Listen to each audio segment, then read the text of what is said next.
তখন আমরা বলি মাসের হিসাব নাকি হাজিরার হিসাব? বলে হাজিরা কত পাও?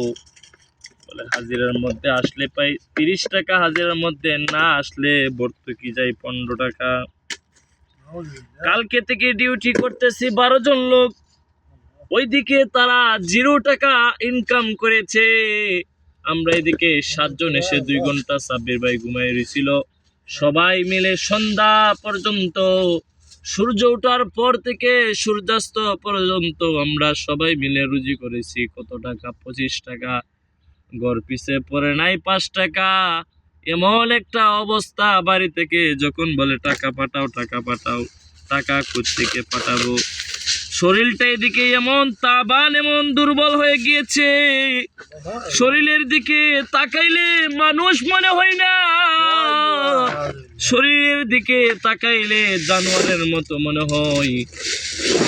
যখন পুকুর পাড়ে যাই, পুকুরে যখন গোসল করি, গোসল করতে আরাম লাগে। যখন গোসল থেকে উঠি তখন মনে হয় শরীরের হাড্ডি গুলা ভেঙে যাচ্ছে। এমন সময় যখন ঘুমানোর সময় হয়, নেট পাই না, রুমের মধ্যে গেলে ওয়াইফাই পাই না, আবার দিন শেষে 2 টাকা ওয়াইফাই বিল দিতে হবে। কত জাতের ফুটকি মারা মারতাছে আমাদেরকে। আবার যখন খানার মধ্যে নুরার কাছে গিয়া বলি জুল দে, হে চামচটারে এমন একটা বাড়ি দে, মনে হয় উডের গোশত দিতাছে। তখন প্লেটের মধ্যে তাকিয়ে দেখি 1 টুকরা গোশত আছে, এটার মধ্যে আবার গলার হাড় এসে পড়েছে, কামড় দিবার কোনো গতি নাই। আবার যখন লক্ষ্য করে ডাউলের দিকে মুখ ফিরাই, দেখি হাত দেওয়ার পানিও এর থেকে ভালো। খানাতে যখন বসি তখন আবার ওয়াইফাই সমস্যা, ঘুমাতে যখন যাই খাবারের সমস্যা, টাকার সমস্যা, সব দিক দিয়ে মনে হয় আমরা চিড়িয়াখানার বাঘের মতো হয়ে গিয়েছি। দেশে থাকতে ছিল এক একটা লোক বাঘের মতো। বাঘ যেরকম ভাবে জঙ্গলার মধ্যে থাকতে যা ইচ্ছা তাই খাইতে পারে, যা এখানে ইচ্ছা সেখানে যেতে পারে, আমাদের অবস্থাটা এমন হয়ে গিয়েছে ওই চিড়িয়াখানার বাঘের মতো।